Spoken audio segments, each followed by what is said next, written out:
مسلمان جس کو ایک بیماری کبھی نہیں ہو سکتی تھی، سب سے زیادہ گولی بک رہی ہے آج پاکستان میں زینکس کی، ڈپریشن۔ مومن کو کیسے ڈپریشن ہو سکتا ہے؟ اللہ والے کو کیسے ڈپریشن ہو سکتا ہے؟ تم نے تو پہاڑ زمین ایک کر دیے تھے، ماضی کا ریفرنس ہے تمہارا، تم کیسے گھبرا گئے؟ تمہیں کیوں مایوسی ہو گئی؟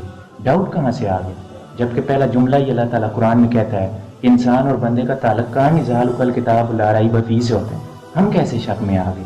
اگرچہ وہ بہت آگے نکل گئے، اگرچہ مد مقابل بہت آگے نکل گئے، تو زندگی انہی چیزوں کا نام ہے۔ قرآن کو ایکسپلور کریں، میں آپ کو ٹھیک بتا رہا ہوں۔ قرآن کے ساتھ ٹریڈ وہ کریں جو ٹریڈ کرنے والی چیز ہے۔ ایک مائی گاؤں میں رہتی تھی، اس کا بیٹا اس کو خط بھیجتا تھا شہر سے، وہ خط کو پڑھتی تھی، چومتی تھی اور رکھ دیتی تھی۔ ہر مہینے کا خط آتا، رکھ دیتی۔ شی واز لٹریٹ، اس کو پڑھنا لکھنا آتا ہی نہیں تھا، خط جمع کرتی جا رہی تھی۔ غربت اور افلاس میں اس مائی کا انتقال ہو گیا، اور جب مائی فوت ہوئی، خطوں کو کھولا تو پتہ چلا کہ اس کے اندر چیک تھے جو وہ اپنی ماں کو سپورٹ کرنے کے لیے بھیج رہا تھا۔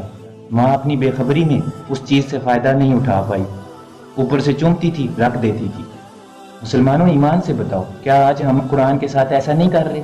چومتے ہیں اور رکھ دیتے ہیں، کھول ہی نہیں رہے ہوتے کہ اس کے اندر جو راز دفن ہے، جو اس کے اندر راز بتائے گئے ہیں وہ کیا ہیں۔ پھر وہی ہونا ہے جو آج ہو رہا ہے، راز ایکسپلور ہی نہیں کر رہے ہم۔ Try to read, try to read, try to read. The nation who reads is the nation who leads. If knowledge is power, then the reading is super power.